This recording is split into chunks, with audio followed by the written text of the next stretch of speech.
Hello and welcome to Noble Mind. Noble Mind is a podcast exploring mindfulness, meditation, and psychology. Hello, I'm Dr. Kate King. And I'm Alex Gupta. In this episode, we do a deep dive into mindful self-compassion with one of its true leaders, Stephen Hickman. Dr. Stephen Hickman is a psychologist and executive director of the Center for Mindful Self-Compassion. He co-developed the Mindful Self-Compassion teacher training. He's an associate clinical professor at UC San Diego and the founding director of their Center for Mindfulness. Dr. Hickman is a teacher and trainer of mindfulness-based stress reduction and mindfulness-based cognitive therapy as well. You can learn more about Dr. Hickman and his work and join our email list at noblemindpodcast.com. We hope you find our conversation engaging and inspiring. We are here with Stephen Hickman. Welcome to Noble Mind. Thank you. Thank you for having me. Maybe it would be a good place to start to have you tell our audience just a little bit about yourself and your work. I am a clinical psychologist by training, and I founded the Center for Mindfulness at UC San Diego about 18 years ago and ran that center for many years. And now I am retired from UCSD and primarily focused upon being the executive director of the Center for Mindful Self-Compassion.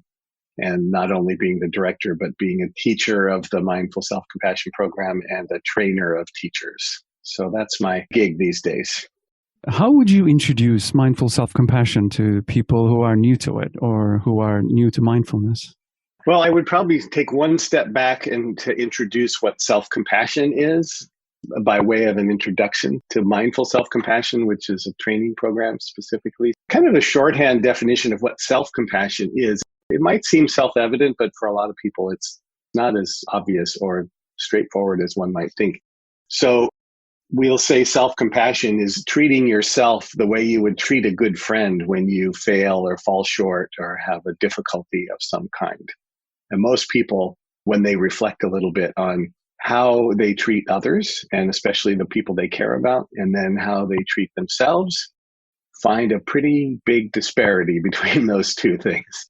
And it's not in favor of being nice to yourself. It's on the other end of the spectrum. There's something like 79% of people in a study that was done by Kristen Neff and her colleagues showed that 79% of people were kinder to other people than they were to themselves. And that has huge implications and in so many different ways that we can talk more about. So self-compassion is actually just that, is actually bringing compassion. It's a natural capacity that we all have as humans, and we seem to be able to harness it to a large degree toward other people to actually have it make a U-turn and actually meet us in the same way that we would meet other people, with kindness and compassion. The challenge becomes when you start to talk about self-compassion, being kind to yourself when you struggle or suffer or have a hard time. People have certain misconceptions about what that means. And I can list a few of these misconceptions. And in virtually every case, there's research that suggests just the opposite. So people will tend to think, oh, well, this is kind of narcissistic and self-centered. Oh, you're going to be self-compassionate. You're going to be self-indulgent. Self-indulgent is a good example where we think, you're going to take a course in self-compassion, and then what are you going to do? Go to the spa after that, or then get a massage and, whatever. And isn't it just self-indulgence? You're just letting yourself off the hook. Well, actually, when you look at the research, you see that, first of all, it's not particularly narcissistic because people who are more self-compassionate tend to be viewed by others as being more kind and responsive, more giving and willing to compromise in challenges and difficulties. It's not particularly weak, even though some people kind of think of it as this sort of soft thing. We actually know that people who are more self-compassionate tend to get through difficulty like combat trauma or divorce. Sometimes those two things are quite similar. Interesting list. Right. Difficulties of all sorts actually better. They're actually able to bounce back from these things more effectively. And the self-indulgent one is particularly interesting, I think is worth highlighting just a little bit, because if you think about compassion for others or kindness to others parenting is a great example. If your child comes wandering down in the morning in her pajamas and says, I would like to have ice cream for breakfast, you could say, oh, well, the compassionate thing would be give her ice cream because she wants it and she'll be happy. Well, that's not really the compassionate thing, right? That's an indulgent thing that would make her happy in the moment. But the compassionate response is to be a responsible parent and to say, well, ice cream is really not a good choice for breakfast. We can have that for dessert tonight, but let's have a healthy breakfast. So if you turn that inward, the same thing is true. So what we actually see is that self-compassionate people are better able to make behavior change around smoking, drinking, and other sorts of behaviors that are problematic. They're actually able to do the hard work of behavior change, which is big work for sure. One really great example of it is actually related to mindful self-compassion. A colleague of ours in New Zealand, Anna Fries, did a study with diabetic patients. Half of the people got treatment as usual for their diabetes, and half of the people went through the 8-week mindful self-compassion program that we offer through the Center for MSC. And what she found as an outcome was that people did generally report better quality of life, better mood, these kinds of things, which are pretty common for any good psychological intervention. Self-report, people say they feel better, they're doing better, that sort of thing. So that's great. But in addition to that, they actually found that the patients who went through the MSC program had better HbA1c blood glucose levels than people who didn't. And there's nothing magic about practicing self-compassion that makes your blood sugar drop. I wish it was, but that's not quite the case. What is the case is that people made the changes they had to make. They were exercising and eating right and doing the hard stuff of behavior change because they were encouraging themselves not with the stick, but with the carrot. They weren't beating themselves up. And that really relates to the other major misconception, which is that I'll lose my edge. We're all very competitive. We want to get to the top. We want to achieve things. And many of us motivate ourselves by beating ourselves up. We have inner critics that we inherited from our caregivers and other sources that we think we have to demand perfection. And if we fail, we beat ourselves up and try harder. And well, what we know from the research as well is that that motivation can work for a while. But when you get to the higher levels of achievement, what you find is that people who are more self-compassionate actually tend to try just as hard, but persist through failures and shortcomings. They tend to try even more, mainly because it doesn't hurt so bad to fail, which is a human experience, right? We're all going to fail sometimes. If we're going to try hard, sometimes we're going to win, sometimes we're going to lose. It all comes down to how you treat yourself when you lose. And whether you berate yourself and tell yourself you're never going to amount to anything, you're just faking it and you shouldn't be doing this and you're so lazy and blah, blah, blah. Well, who wants to tolerate that? If the voice says, man, I know you have it in you. You can do better than this. I know you can do this. Yeah, you fell short, but other people do too sometimes. And if you keep trying, you can achieve more. Like that's the kind of coach you want, their inner coach. So this is actually what comes around when people are more self-compassionate. The Mindful Self-Compassion program is an empirically supported program developed by Chris Germer and Kristen Neff, two experts in the field, to specifically train people to become more self-compassionate. So it's an 8-week-long program that is intended to actually help people cultivate this quality, this capacity to be kinder to themselves.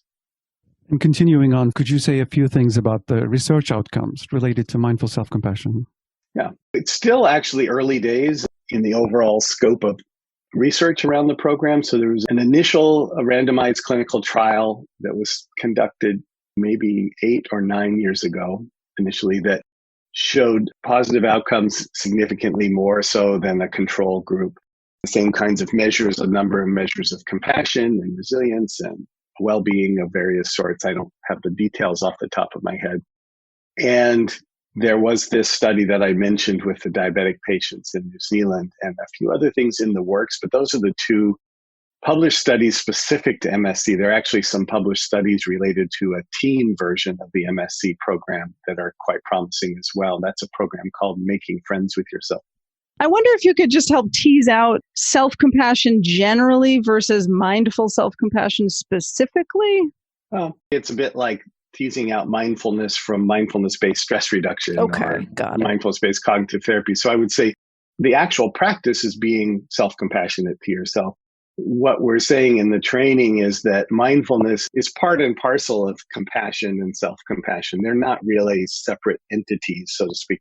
Mindfulness in full bloom includes compassion and vice versa.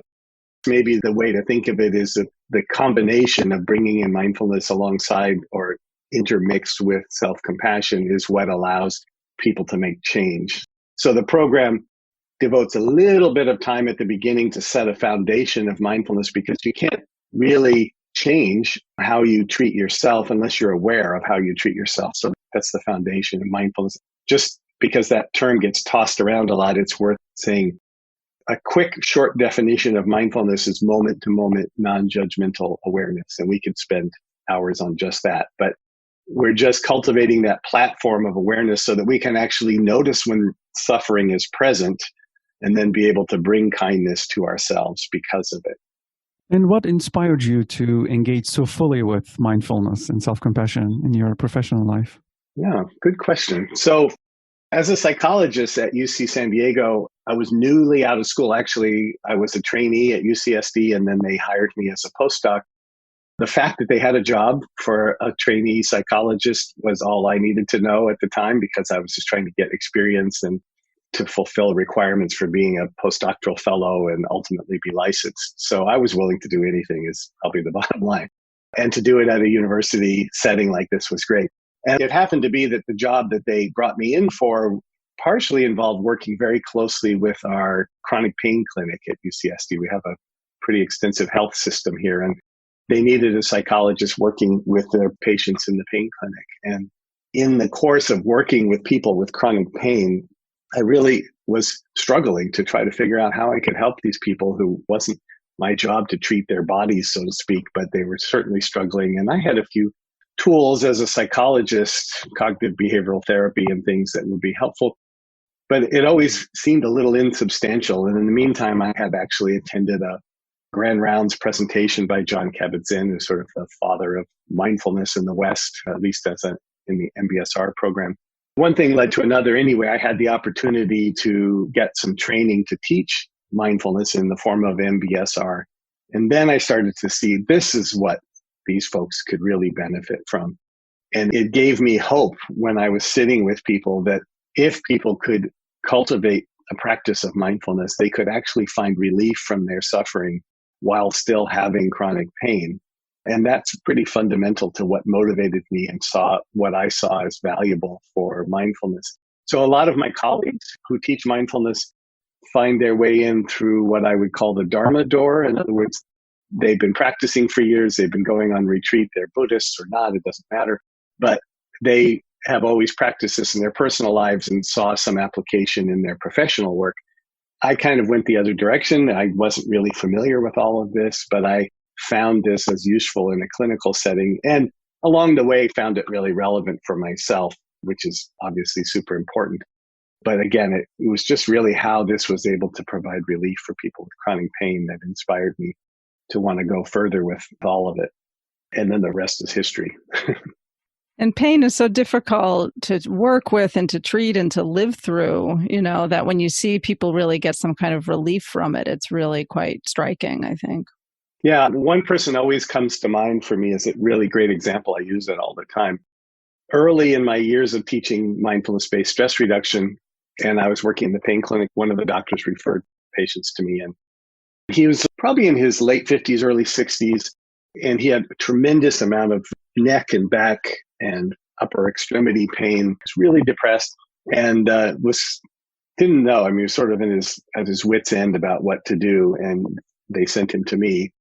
And I suggested the mindfulness course, and he was willing, he was open, which I really appreciate. But what happened for him was that he was taking the course, and it was kind of hard to tell how it was going for him. And then one day he came in and he was just lit up, and something had clicked for him, I could tell, and he wanted to share it with the group. And he said, I got to tell you, he says, I'm a tough guy. He said, I grew up in Detroit, tough neighborhood. I learned to fight at an early age, and I was a fighter. I've been a fighter all my life. And I was on the wrestling team and I fought my way to the top of my weight class, even though, I got a little dinged up here and there and injured. And then I played football and I had this coach who just pushed me to fight through pain and go into the game. If you're bruised or bloody or whatever, you just got to fight through it. And he said, then I fought my way to the top of my career. And then I had these couple of accidents. And he said, I've had this pain and I've been fighting with this pain for 10 years or something like that. And he said, in all of that, he said, what I just discovered in this practice was that it was possible for me to dance with my pain.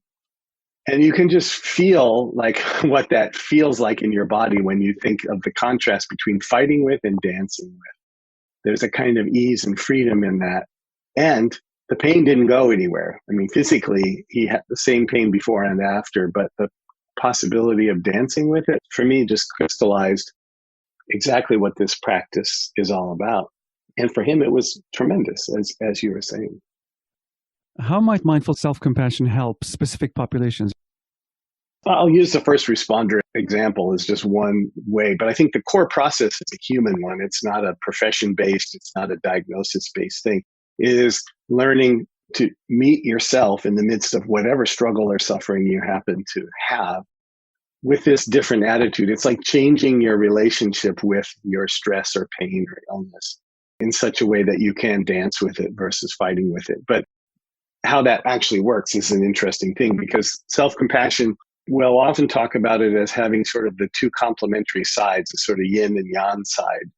And most people are more attuned to the yin side, the comforting, soothing, nurturing side of self-compassion. Meeting yourself like, oh, this hurts, the way you would comfort a child or your friend or whatever.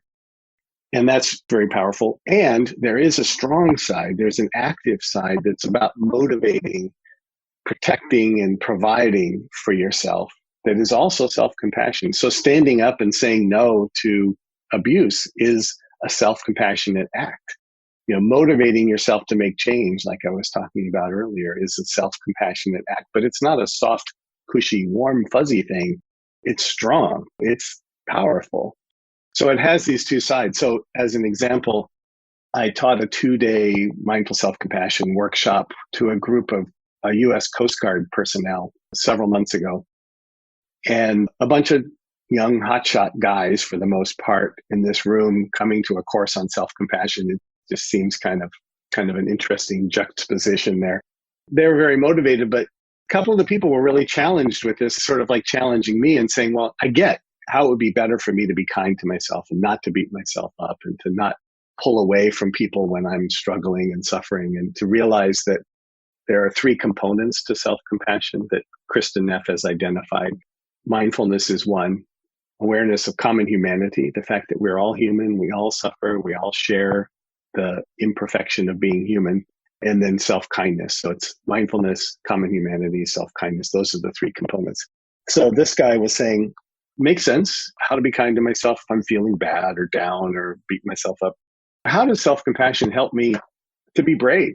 How does it help me to dangle out of a helicopter and pluck somebody out of the ocean? Where I can't be like, oh, you poor sweet thing, like, oh, that's okay. And so we went back and forth, and what we kind of came up with is that self-compassion allows us to cultivate not only a safe space inside, but a brave space. That actually comforting yourself when you're struggling allows you to move through difficult circumstances, not to be overcome by your fear or your anxiety or your shame or embarrassment or whatever it might be. It actually allows you to have a certain kind of strength, so that, when you're dangling out of that helicopter, you are still meeting yourself with kindness, but it looks different in that situation, such that it allows you to access all of your resources. I think that's the other thing too, is that when we're struggling and suffering and resisting the reality of our suffering, like when you're anxious and you tell yourself, don't worry, that's advice that has never worked in the history of humankind. And mostly it just makes you more anxious because you're like, okay, I'm not going to worry. And then you start to say, worry about what? And next thing you know, you're more worried. So when you can accept the reality of a situation that, okay, so this is a dangerous situation. I don't need to be preoccupied by every catastrophe that might happen, but I should be situationally aware. That's self-compassion too. I could give you examples from lots of different angles, but that's just one that really kind of shows, I think, the sort of strong, stereotypically masculine side of self-compassion. it is a bit of a challenge for us when we teach these mindful self-compassion courses that if we reach a threshold of 10% of the people in the room are men, we're like, woohoo, we hit a major breakthrough. And that's a challenge because I think it's due to those misconceptions. And I think men need self-compassion as much as women because we're all human and we all need it. But there is a bit of a barrier there, a perceived barrier anyway.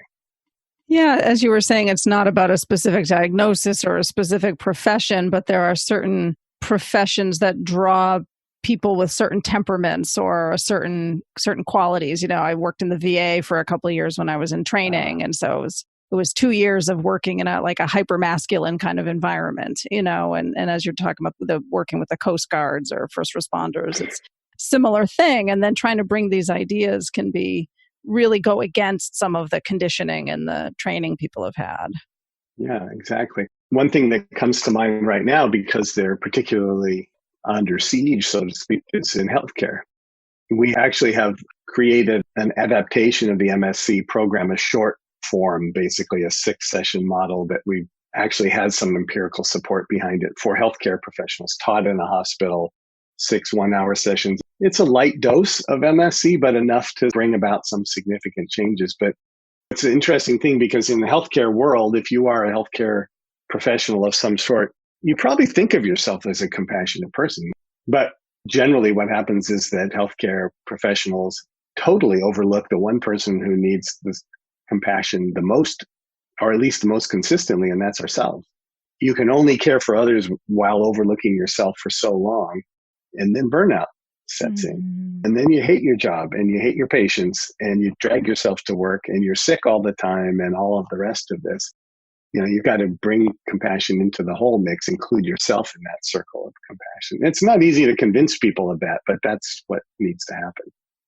And one thing I should mention that can be a challenge for people, especially people who have really difficult histories, trauma histories, things like that, but many other people, there's a phenomenon that happens when people start to practice self-compassion that happens more with self-compassion than with mindfulness by far. And that is someone says, okay, yeah, this is a good idea. I think I want to take this course. I want to practice self-compassion. I buy the book or whatever. And one of the first things that we do is a very simple introduction to self-compassion is to notice what it's like to be kind to yourself, like placing your hand on your heart, like an open palm over your heart, or some other gesture, or just kind of speaking kindly to yourself. And what will sometimes happen for people, and it's really important that people know that this happens. For some people, that provokes an opposite response of what you would expect. Even though you might think it could be soothing and comforting, and it is for many people, sometimes it gets the opposite response. People are like, I can't even do that. Like I've literally had people who say, I can't bring myself to put my hand on my own heart. And it provokes a kind of opposite, paradoxical response. Like I said, it's not unusual that would happen, and it's actually a sign that you're on the track. We call it backdraft, and it's a firefighting term. You may be familiar with it. The idea being that the firefighter goes into the burning building and finds a room with the door closed. The first thing they do is to check the temperature of the door. They put their hand on the door to see, is it hot? Is there fire on the other side? And if there is, they know that if they just flung open that door, all the oxygen's been consumed in that room and oxygen's going to come flooding in and the fire's going to come rushing out. And it's a super dangerous situation, obviously. So sometimes the heart is hot with suffering. Maybe you've accumulated a lifetime of times when you needed compassion and you didn't get it, or you got the opposite of it. The whole, if you're going to cry, I'm going to give you something to cry about kind of situation. We're resilient human beings, so we figure out a way through those moments, but they don't go away. They accumulate, they build up. And so after a while, the need for compassion is kind of paired with hurt and pain. So when you start to give yourself compassion, it unlocks that door, and the heart or the mind or the body or all together says, no, like you don't want this. You're going to get hurt, or some version of that. So the answer is not to give up, because what will happen is you'll think, well, this sucks. I'm not going to do this. This causes pain. I wanted just the opposite. I must be doing something wrong. There must be something wrong with me that I'm doing this wrong. It's actually a sign, okay, you're on the right track. It's probably a dosage issue. And maybe what it is that little furnace of your heart needs to be like, just barely opened. and then closed again. And then you can come back again and you can do it a little bit and a little bit. So it's not a sign that something is wrong. It's actually a sign that you're moving in a direction that your heart and mind and body haven't experienced before. It's novel.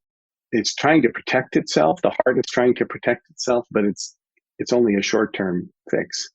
I just kind of mention that because people will say, okay, yeah, I kind of like this idea. Maybe I'll give this a try. And then when they do, they get that whoosh of pain, of difficulty. Hopefully you can see it as a sign that you're on the right track. It's a surprising fact, but very helpful. And mindful self-compassion is described as therapeutic, but not therapy. How does that healing occur? One way to kind of look at it is that we're helping people cultivate a resource that allows them to heal themselves in a way, or that facilitates their own natural processes, so to speak.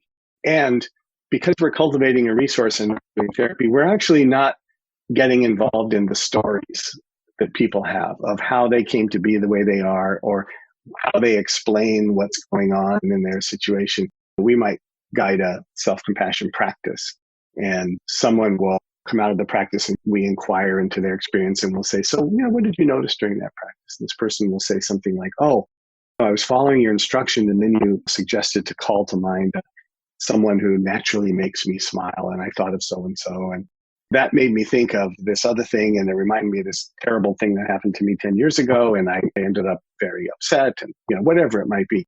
Not to dismiss or diminish the content of what that person is saying, but our role is to help them develop the resource to contend with those kinds of memories and experiences, and to meet themselves with kindness so that they can work with them regardless of the content. So developing a set of skills allows natural built-in processes to get unblocked and proceed. Yeah, and it's an important point that you're pointing towards, which is that people come into the program with everything they need. They don't necessarily know it and they don't necessarily access it on a regular basis, but we are all human beings, which means, at least in my view, we all have an innate capacity for mindfulness and compassion and self-compassion. We may have not ever exercised it very much. And all we're doing as teachers is helping people cultivate it, and also to kind of trust that they do have this capacity. This is what, when I'm training teachers and mentoring them as they get farther down the road of becoming certified teachers, we talk a lot about there's a kind of re-establishment of trust in our own capacity and each participant's capacity to contend with life in general. So we are helping people restore their own inner authority, so to speak. Some people may ask, why add self-compassion to mindfulness? Wasn't mindfulness good enough? Yeah, that sounds like me about 10 years ago. One of my dear colleagues, Michelle Becker, came back from one of the first trainings Chris and Kristen did on mindful self-compassion. And she came back all excited to the center saying, oh, I went to this program. I met these people, Chris Germer and Kristen Neff. This program is amazing. They asked me if I would be one of their teachers of the program because they admired my work. Could I teach it at the center? And I thought, yeah, whatever, do your little thing, teach your mindful self-compassion program. I'm fine teaching mindfulness. Isn't it all in mindfulness anyway? There's a whole story to that. Obviously, I came around, but because her next question was, well, we discussed how this program is always taught with a co-teacher. And so I need someone who's like a mindfulness teacher who could co-teach with me. And you can see where that went because I ended up co-teaching with her. But my hesitation going through all of that was exactly what you just said. Mindfulness, if taught appropriately, doesn't it have compassion in it and self-compassion? And it absolutely does, especially if you're teaching it well, which is how we would like people to be teaching it. And I think people, when they get to the end of an MBSR or MBCT, Mindfulness-Based Cognitive Therapy course, or any of the other mindfulness programs, I think they do tend to come out more compassionate, more kind, more soft in a warm way, even though we sometimes don't even specifically speak to compassion, or at least very minimally. So I think it happens naturally when mindfulness comes around. But this is what tipped me over towards mindful self-compassion. Was the first few MSc courses I taught had many people from my mindfulness-based stress reduction courses in there. And what I learned from them, some by inference and some by them telling me, was they took the MBSR course, they learned to practice more mindfulness, they learned to be with their experience just as it is moment by moment. And they could sense that that was valuable to them in one way or another.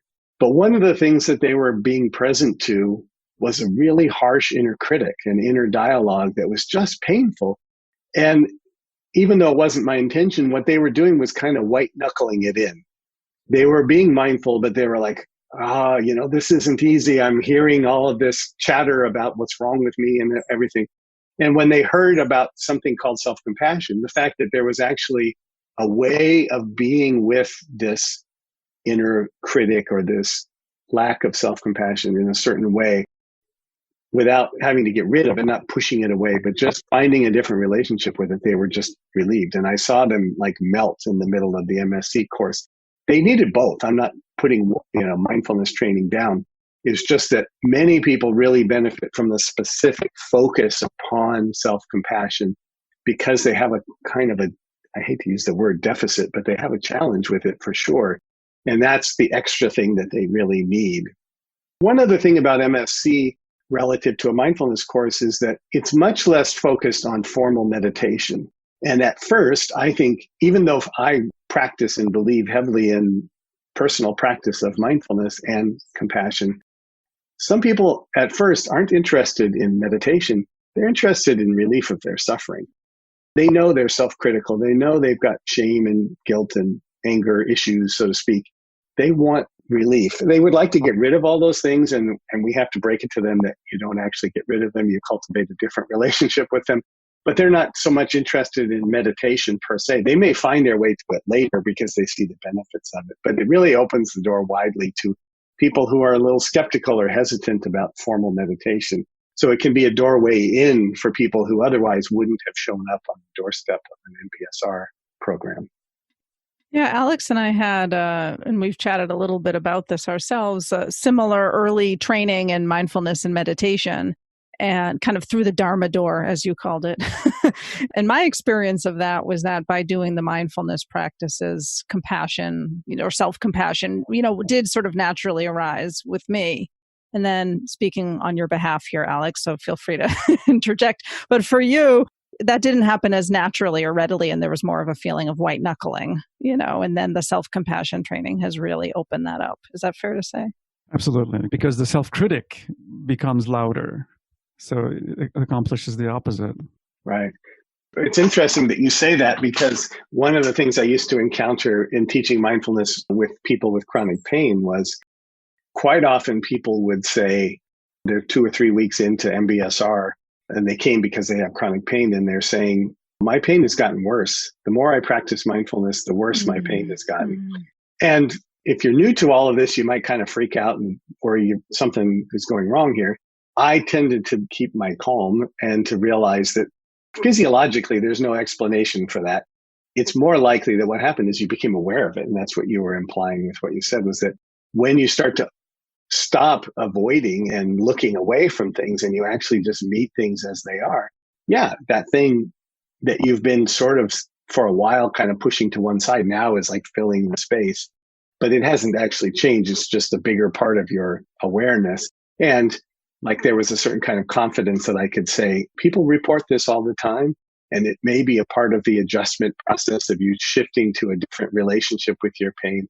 And if you're willing to keep observing it, let's just see what happens with it, to give people a sense that may feel like it happens, and it may be, again, a sign of moving in the right direction. It just might be a kind of bump in the road for it.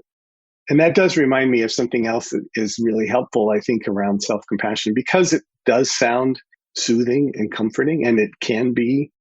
We kind of tell people in the Mindful Self-Compassion course that we give ourselves compassion not to feel better, but because we feel bad. And most people sort of nod their heads when you say that, but once you really soak that in, give ourselves compassion not to feel better, but because we feel bad. In other words, in a moment of struggle or suffering, could we actually just be kind to ourselves because we're suffering, because it's painful, and let go of the outcome of needing to change it? Just be able to meet ourselves in the midst of that with some kindness. You do this all the time if you're a parent and your kid has the flu and you've done whatever you can do and you're giving them a cold compress or you're comforting them or speaking sweetly to them. You don't think any of those things are treating the flu virus. You're comforting them because they're sick, not to make them better. And it's the same idea for yourself. That's a really nice reorientation, almost just at a very basic kind of worldview level, right? Like when there's suffering, people deserve compassion. So it's not about making the suffering go away. It's not about them, achieving the magic outcome. It's just, well, when someone hurts, they deserve care. When I hurt, I deserve care. It's just a fundamental truth of reality. Yeah. And it hangs people up, especially with compassion for others. Well, for both, but you see on the news that someone is suffering, someone is being discriminated against or abused or beaten. And you have this natural resonance that happens. This is terrible. I feel the pain of this other person. But you kind of tell yourself, well, but what can I do about that? Right. This is a great timely topic in general when it's big things in the world. And you say, well, what difference does it make if I just wish that it weren't so? Well, that's actually something. That's a start. If you can witness despair in the world and feel that natural wish arise to relieve it, even if there's nothing that you can do in a big way, you are already on the right track. And then it becomes, what form could that compassion take in my life, however seemingly small, that could make a difference? And because this is that other component of compassion and self-compassion, the common humanity means that we're all connected. We need each other. It's not just Southern California bumper sticker stuff that we are all connected. There is actual neurological evidence that we are all connected through mirror neurons and things like this, that we are all engaged in this being human together. And each of us practicing compassion means that all of us can be practicing compassion. And that's when big things happen. We all do our part. This feels like a natural segue to talking about how compassion or self-compassion might be useful in the world right now, given the COVID crisis and the more awareness on racial injustice and all those things going on. Have you seen, either personally or in your self-compassion community, ways in which people are using these tools as a way to help in some way, either work with oneself or relate to the world differently? I don't know. The way I kind of look at it is that it's self-compassion sort of fuels action in a way. Recognizing, wow, this is hurting me. Like I am feeling pain, even though I can't relate exactly to the plight of a person of color if I'm not a person of color or whatever it may be. I have a sense of the pain. I can feel it.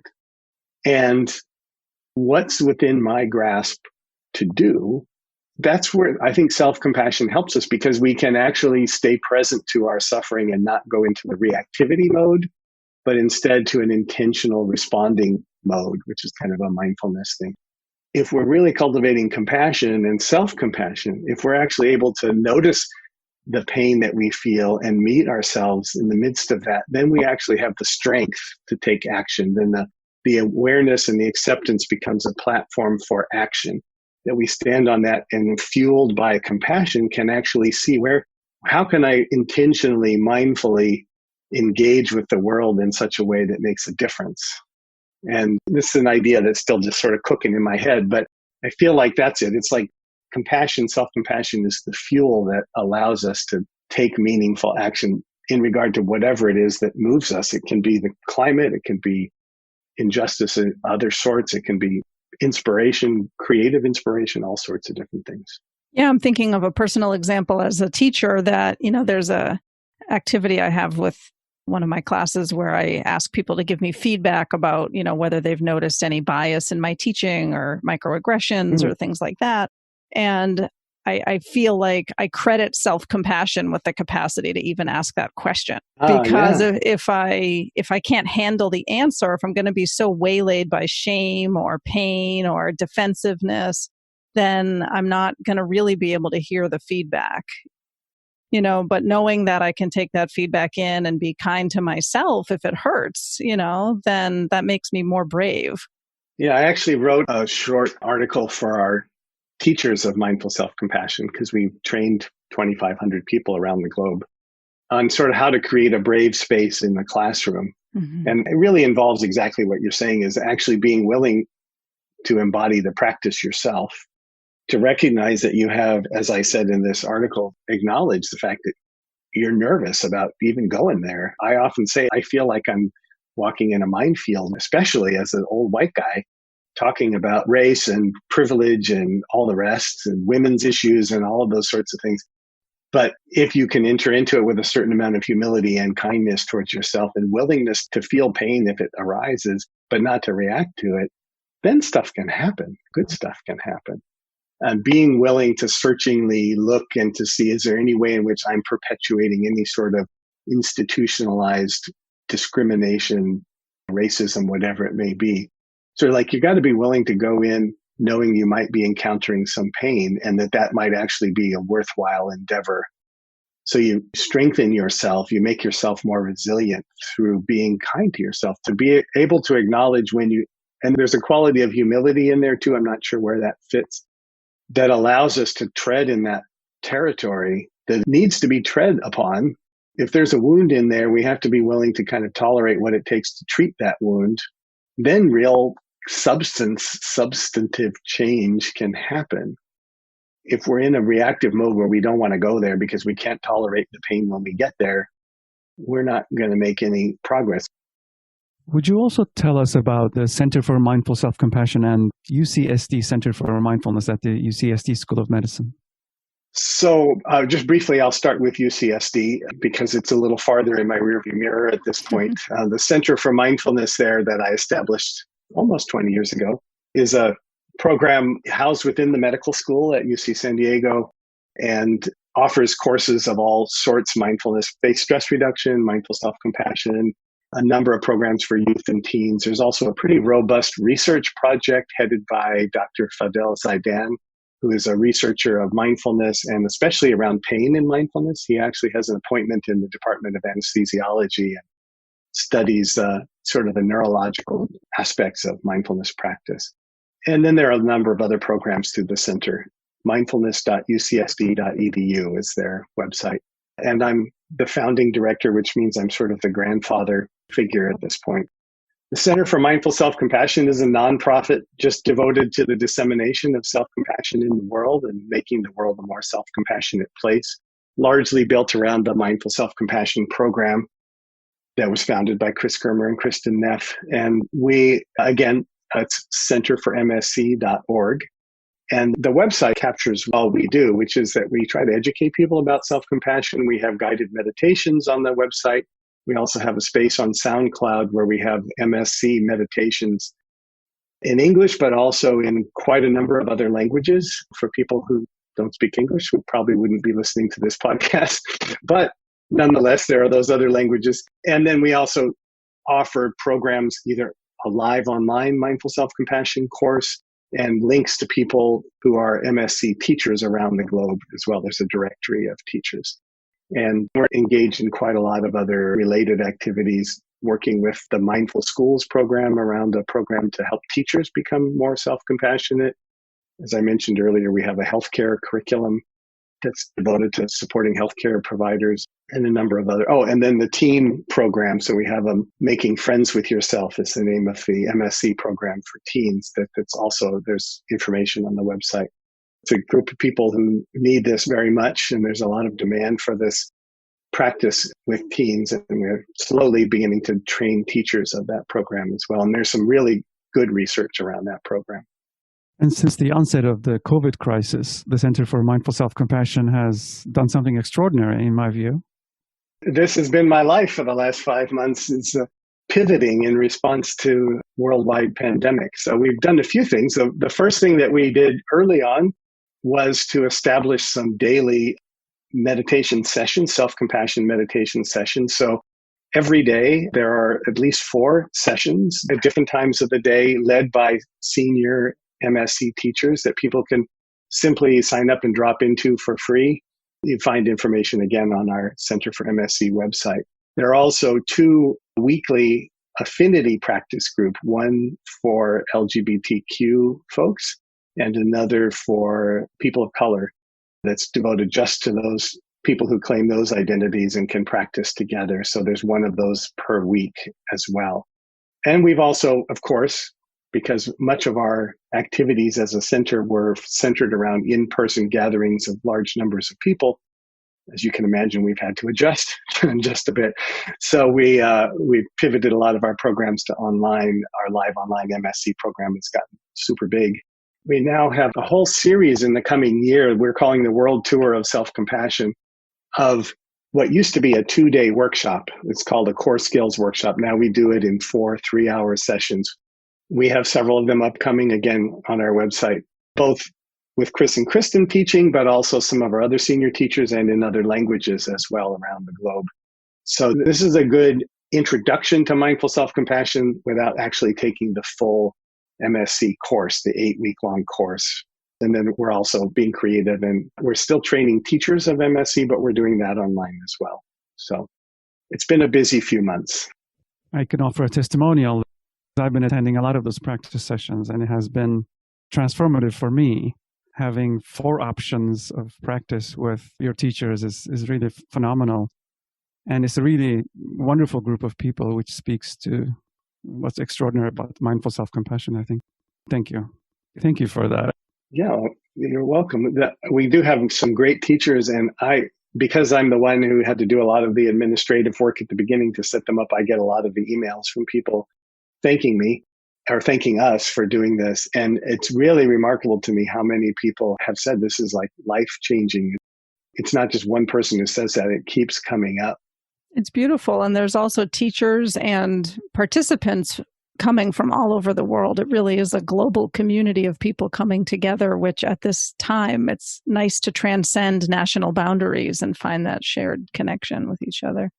So it has been so lovely to talk today. If people are interested in learning more about MSc or engaging with your work, where should they go? I would say just generally our website, as I mentioned, centerformsc.org. And we'd love to have people join our free sessions. Like I said, if you come to our website, you'll see a slider going right across the screen at the top. And one of them is directing people to sign up for those sessions. It's a simple process of just signing up and then getting a link to Zoom and showing up. And maybe you'll see Alex there. So. I think you will. Well, thank you so much for your time. It's been really nice to pick your brain and hear about all the wonderful work that you and the Mindful Self-Compassion Center are doing. So thank you so much. Oh, it's been my pleasure. Good talking with you. Thank you so much, Steve. Thanks for listening today. If you enjoyed this episode, we hope you'll hit subscribe, leave us a great rating or review, and spread the word. You can also go to noblemindpodcast.com to join our email list. You'll get a weekly behind-the-scenes message, news, announcements, and other special goodies we come up with just for you. Thanks for listening, and bye for now.